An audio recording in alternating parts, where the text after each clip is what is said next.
सरे, आम्ही नैवेद्य करायला घेतलाय. काय लागलं तर आम्ही तुला विचारतोय. हे बघ, आबांच्या आवडीचे समदे पदार्थ केले आहेत. काय बी काळजी करू नको.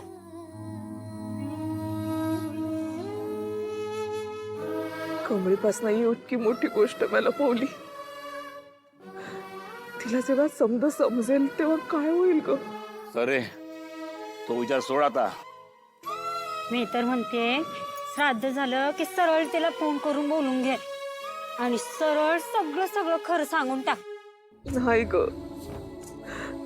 कमळीसाठी आबा काय होतं तुम्हाला ते माहित आहे ना व?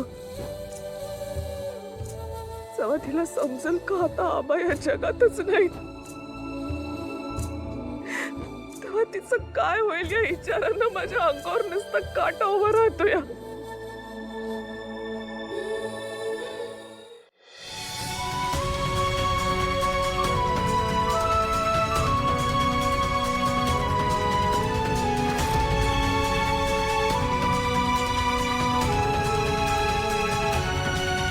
सरोजताई, बाहेर माणसं जेवण घेऊन आली आहेत.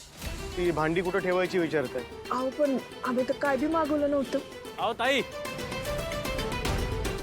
अहो ते मी मागवलंय. आता मगाशी तुम्हाला बोललो नाही का, आबांच्या नावाने मला अन्नदान करायचं आहे म्हणून.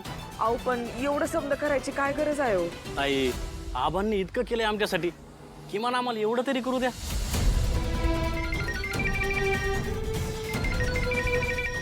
हॅलो, हा आलं का बॅनर? हा आलोच मी, आलोच. ताई, तेवढं बॅनर लावून येतो.